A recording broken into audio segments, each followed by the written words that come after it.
ꯄꯥꯏꯈꯣꯝꯕꯗꯣ ꯊꯕꯛꯇꯤ ꯆꯠꯂꯤ ꯍꯥꯏꯕꯕꯨ ꯐꯪꯂꯤꯕ ꯊꯥꯒꯤ ꯁꯦꯜ ꯑꯗꯨꯅꯗꯤ ꯔꯦꯟꯠꯀꯤ ꯕꯔꯥꯗꯒꯤ ꯍꯦꯟꯅ ꯀꯣꯟꯅꯗꯦ꯫ ꯆꯥꯅꯕꯒꯤ ꯃꯩꯒꯤ ꯏꯁꯤꯡꯒꯤ ꯃꯁꯤꯒꯤ ꯃꯊꯛꯇ ꯂꯤꯛꯂꯥꯏꯅꯥꯎ ꯄꯨꯔꯤꯕꯅꯤꯅ ꯍꯤꯗꯥꯛ ꯒꯨꯂꯤ ꯉꯥꯏꯍꯥꯛ ꯉꯥꯏꯍꯥꯛꯀꯤ ꯉꯝꯂꯛꯇꯕꯗ ꯗꯣꯛꯇꯔꯒꯤ ꯐꯤ ꯂꯥꯝꯕ ꯌꯥꯗꯕꯅꯤꯅ ꯉꯥꯏꯍꯥꯛ ꯂꯩꯇ ꯆꯥꯔꯛꯄꯒꯤ ꯀꯩꯒꯤ ꯒ꯭ꯌꯥꯟꯃꯦꯟ ꯑꯃꯠꯇ ꯇꯥꯍꯧꯗ꯭ꯔꯦ꯫ ꯁꯦꯜꯁꯤ ꯁꯠ ꯍꯦꯛꯇ ꯂꯣꯏꯁꯤꯟꯈꯤ꯫ ꯏꯃꯨꯡ ꯃꯅꯨꯡꯒꯁꯨ ꯄꯥꯎ ꯐꯥꯎꯅꯗꯦ꯫ ꯅꯣꯡꯃꯈꯛꯇꯤ ꯂꯤꯛꯂꯥꯏꯒꯤ ꯃꯄꯥꯝꯗ ꯃꯕꯨꯡꯁꯤꯡꯒꯤ ꯃꯅꯥꯛꯇ ꯆꯠꯂꯨꯏ, ꯑꯗꯨꯁꯨ ꯃꯈꯣꯏꯒꯤ ꯑꯁꯦꯡꯕꯗꯣ ꯍꯥꯏꯗꯦ, ꯂꯣꯠꯂꯤ꯫ ꯊꯥ 4-5ꯗꯤ ꯃꯈꯣꯏ ꯑꯅꯤ ꯋꯥ ꯉꯥꯡꯅꯗ ꯏꯪꯅ ꯂꯩꯖꯔꯝꯕꯗꯣ ꯈꯪꯍꯧꯗꯅ ꯄꯥꯏꯈꯣꯝꯕꯒꯤ ꯁꯦꯜꯗꯣ ꯂꯣꯏꯁꯤꯜꯂꯛꯄꯗꯒꯤ ꯄꯥꯏꯈꯣꯝꯕ ꯃꯊꯥ ꯁꯥꯕ ꯍꯧꯔꯛꯏ꯫ ꯃꯍꯥꯛ ꯂꯤꯛꯂꯥꯏꯗꯁꯨ ꯍꯥꯏꯗꯦ, ꯃꯊꯟꯇ ꯇꯨꯃꯤꯟꯅ ꯁꯥꯔꯛꯄ ꯃꯊꯥꯅꯤ꯫ ꯏꯃꯨꯡ ꯑꯃ ꯂꯤꯡꯕ ꯌꯨꯝ ꯑꯃ ꯄꯥꯟꯕꯗ ꯀꯌꯥꯃꯨꯛ ꯌꯥꯝꯅ ꯆꯪꯏ ꯍꯥꯏꯕꯁꯤ ꯃꯍꯥꯛ ꯈꯪꯕ ꯍꯧꯔꯛꯏ꯫ ꯍꯧꯖꯤꯛ ꯆꯠꯂꯦ ꯀꯗꯥꯏꯗ ꯆꯠꯀꯅꯤ?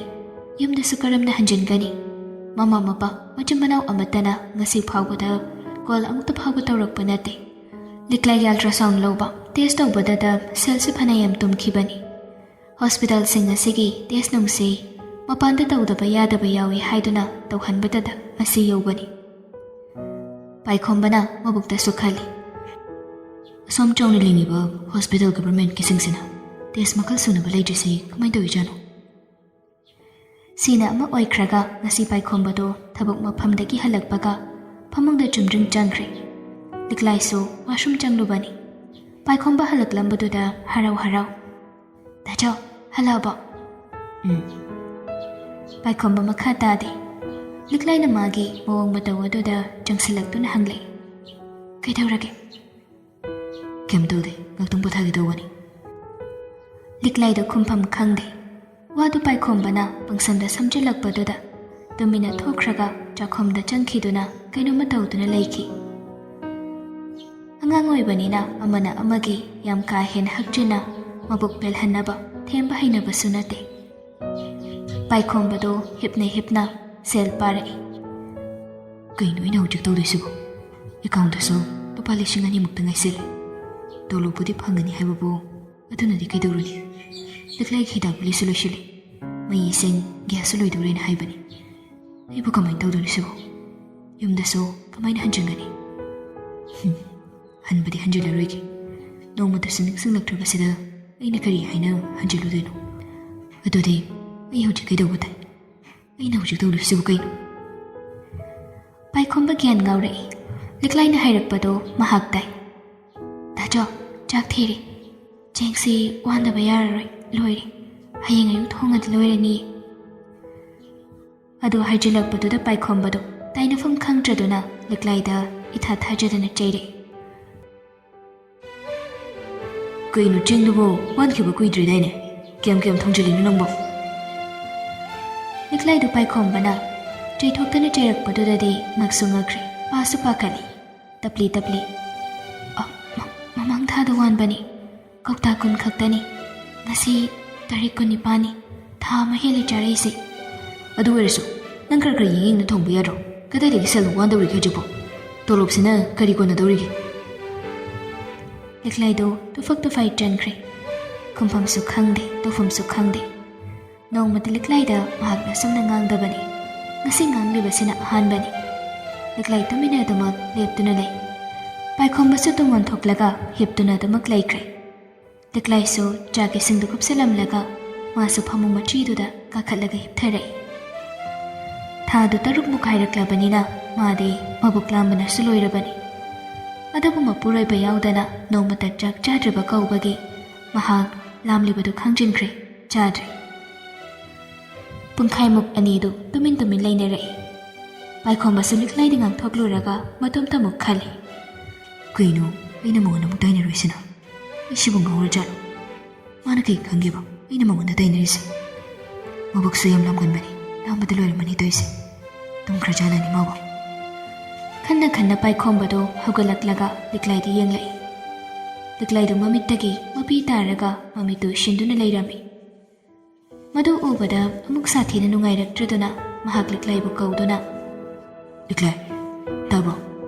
ꯂꯤꯛꯂꯥꯏ, ꯆꯥꯛ ꯆꯥꯅꯕ ꯇꯧꯔꯁꯤ ꯂꯥꯎ꯫ ꯂꯤꯛꯂꯥꯏꯗꯨ ꯈꯨꯝꯂꯛꯇꯦ, ꯍꯧꯁꯨ ꯍꯧꯒꯠꯂꯛꯇꯦ꯫ ꯄ꯭ꯔꯦꯒꯅꯦꯟꯁꯤ ꯃꯇꯝꯁꯤ ꯑꯗꯨꯛꯀꯤ ꯃꯇꯤꯛ ꯈꯤꯇꯗ ꯊꯃꯣꯏ ꯁꯥꯊꯤꯅ ꯁꯣꯛꯄ ꯃꯇꯝꯅꯤ꯫ Nahan makai Paikhomba phanam ngangning nganglagasu liklaina kaisu haidribadudi normal oibagini. Hojikti khitada waro puklaubase ayau khibana maram oiraga mahak Paikhomana nganglibado taningba phaude. Paikhomba amuka hanjina haire. Tabro, chukcharasemi chengdo hayengu walaga loirese. Ingantanu walamge swiminungbo. Tabro. Hojikso dum khumlaktrabadudadi Paikhomba changsilaktuna liklaibo akhuna nomlaga amuk haire. La oda nangbo nangona ngangdanaibo kanada ngangdoino. Aigi nungaitaba saunungbu leirukku matamda nangonda haidoini. Nangi sengonda haidoini. Amana amaki hairukbuda akhoini natana kanabu leirike haibanida. Wahaiduda liklaido khara makhaidi handorakle. Adubu sauri. Akhoi ani tangai haidunabu ngangba. Training ba jairati kamain tawdoino. Ai bada chawda nomada jaibro. Thina ngambro. Asi phawbada ai nangona nomada khon kalamoi. Ta chawna taingonda kan mangangba ngaktani. Jumlibanina Paikhomba ngaihak tumin leiruraga haire. Sum ai matha sabaduda tainafam leidabagi nangonda tainabani. Ai tawrisi matungda. Si. Liklaido hawgatlaga phamlai. Tapna. Kari mathano da chaw. Kemna desi. Selgiraba. Selgirabni khangi. Mahani. Selgini. Aina mating tawbasu ngamde. Kamai tawdoino da chaw. Paikhomba tumina ngahak leiruraga kamlai. Selginati nangna marolama pakhanda khanjamani. Angang sokani. Wakhal nungaitaba khanganoba. Doktorna wakhal nungaitaba khanganona hairido. Selgi mathana teba. Atopagi mathani. Adu kaiginoba aimanda sa haiba yadabroda.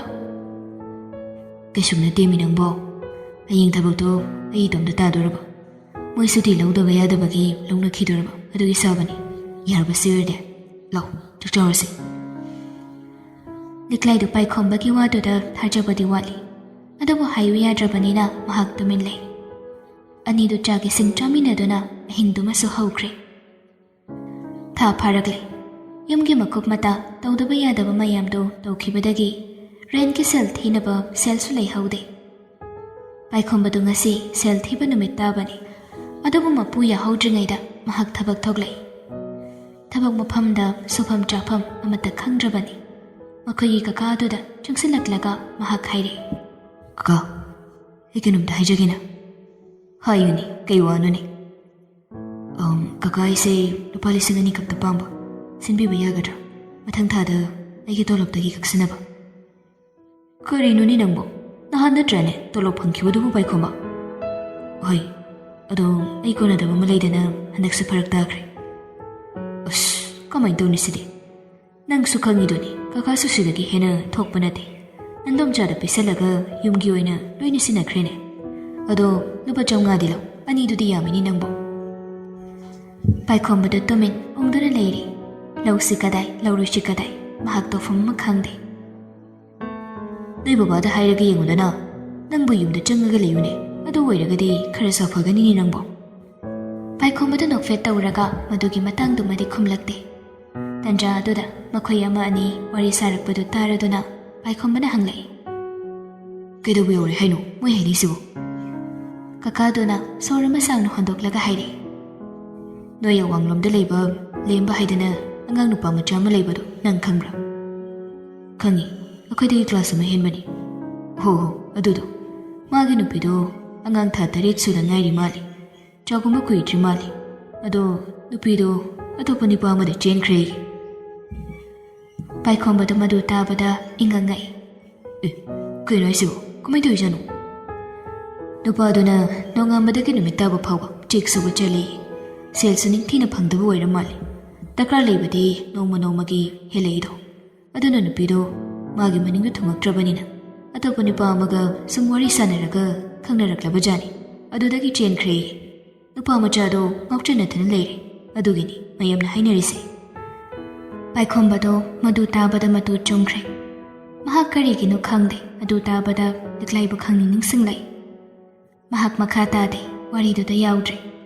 Ngasigi numit sima thabakto yam tawningda mahak tawrei. Thabak loiraga yumda halakpada liklaina mabu ngaiduna leirami.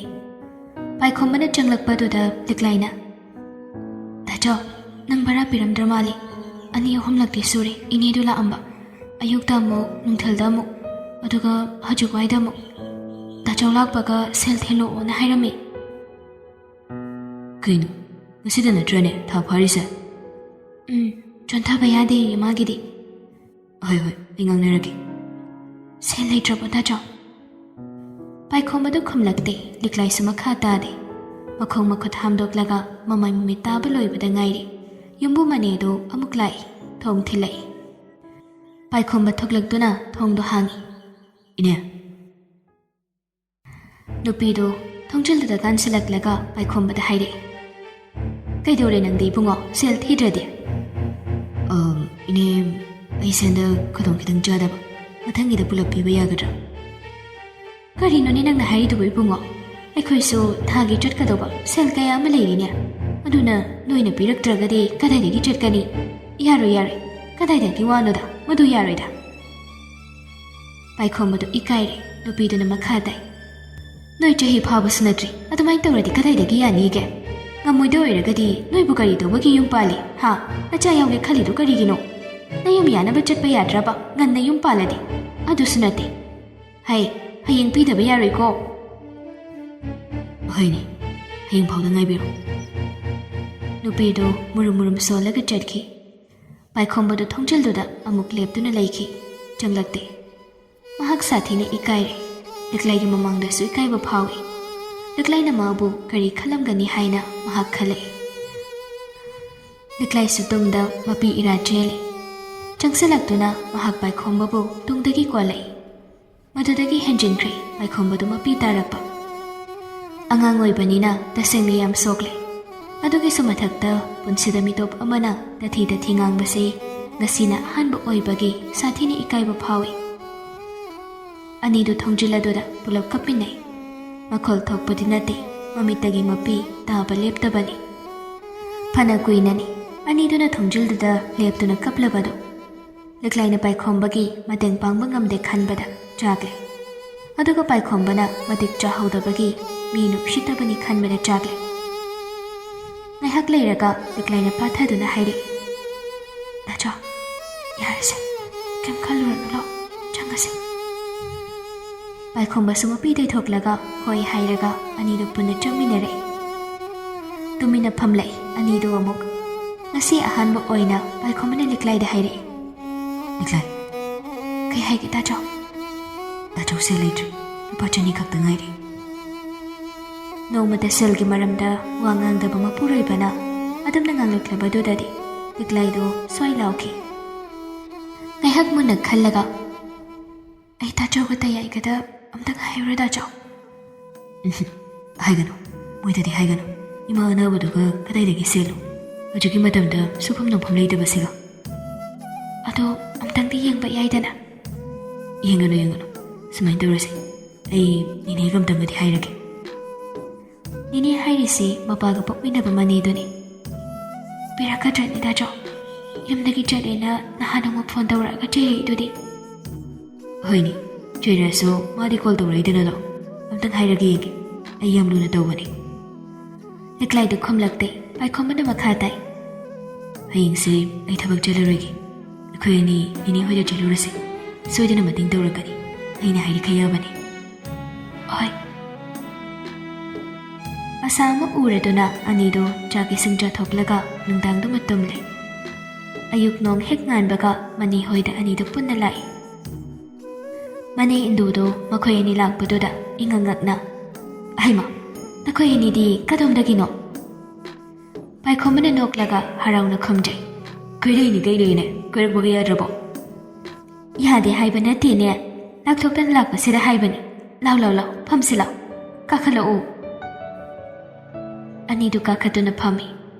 Liklagi masa wai shangdriba khotribado hanna yenglakte. Ubada haraubagi mami amata tade. Nahan makai paikhombabu ubada chakese adu thonge ada thonge haini yam tawbani. Ngasiri kari leire haina hana hangai. Sengna sakhina makhoi lande utnaba hotnabada ikaiduna pau pomtangna tamsinbadagi induna liklaiga paikhombaga nungsidrabani. Paikhomana noklaga hagdore. Nine, ꯆꯥꯛꯒꯝꯗ ꯆꯥꯔꯛꯇ꯭ꯔꯤ ꯑꯍꯥꯎꯕ ꯑꯃ ꯊꯣꯡꯕꯤꯌꯨ. ꯍꯥꯟꯅꯒꯤ ꯃꯇꯧꯒꯨꯝ ꯇꯧꯔꯨꯕꯅꯤ ꯄꯥꯏꯈꯣꯝꯕ ꯃꯥꯅꯗꯤ. ꯏꯟꯗꯨꯗꯨ ꯁꯣꯟꯕꯩ ꯀꯩ ꯑꯣꯏ. ꯏꯁ ꯀꯗꯥꯏꯗꯒꯤꯅꯣꯗ ꯊꯕꯛ ꯆꯠꯊꯣꯛꯀꯦ ꯇꯧꯔꯤꯕꯅꯤ. ꯀꯔꯤ ꯆꯥꯅꯤꯡꯉꯤꯅꯣꯅꯦ? ꯑꯗꯣ ꯀꯔꯤ ꯍꯥꯏꯗꯣꯏꯅꯣ ꯍꯥꯏꯔꯣ. ꯄꯥꯏꯈꯣꯝꯕꯗꯣ ꯃꯁꯥꯗ ꯀꯩꯅꯣꯃꯗꯤ ꯐꯥꯎꯔꯦ. ꯑꯗꯨꯕꯨ ꯃꯍꯥꯛ ꯀꯩꯁꯨ ꯈꯟꯖꯤꯜꯂꯨꯗꯦ. ꯍꯥꯏꯔꯛꯏ. ꯅꯦ, ꯂꯨꯄꯥ 2,200 ꯄꯤꯌꯨꯗꯅ. ꯑꯩ ꯍꯟꯗꯛꯁꯦ ꯌꯥꯝ ꯆꯤꯜꯂꯦꯅ ꯇꯧꯕꯅꯤ. ꯇꯟꯖꯥ ꯉꯥꯏꯔꯝꯕꯒꯨꯝ ꯏꯟꯗꯨꯗꯣ ꯍꯥꯏꯔꯛꯏ. ꯀꯔꯤ ꯇꯧꯅꯕ ꯁꯦꯜꯅꯣ ꯍꯥꯏꯔꯤꯁꯤꯕꯣ? ꯅꯇꯨ ꯊꯤꯔꯒ ꯅꯇꯨꯁꯤ 이몽 만ung ahal naman yana bachalhangidi haide muktana nangso nupishina hairagadi loire namanapa mawalawdre haidana laikami amamangduda namanapa yolamaga chatkre namagana pagana nangi kyam hone kayam wai si aikoina muktak nakhigadru nangwanda nangna khangbam thoktabro ningthaudawna thamlakpa natro makhoina nangse nupi thiraga namanapa yaknabani khallagadi wajaba tabani ngasi aingondagi hangli hayingna kanadagi hangdawriba aduga hangchina kanana noida bikyanum digi happy dawrige susu suningdi ahawbusu janingi aduga mukso namana pagi mayukda chali noine nayum pandrisi angakpaniko nayum panbada chanruidabi mawwa maga fare ngaklang leiramu lisingani du puko ai lawthouge Indudo mabunga manamagagi michang changlaga angangani duda warak wadamlibani haidana thini nganglami manungda magi nupaduna haibudu sutai kari kananaba pirulu khangalu mayumda hangedi leite wathi ware liklai di masadu phangat khrabani paikhomane liklai gi makhudu tapna pairaga chingkhali jalase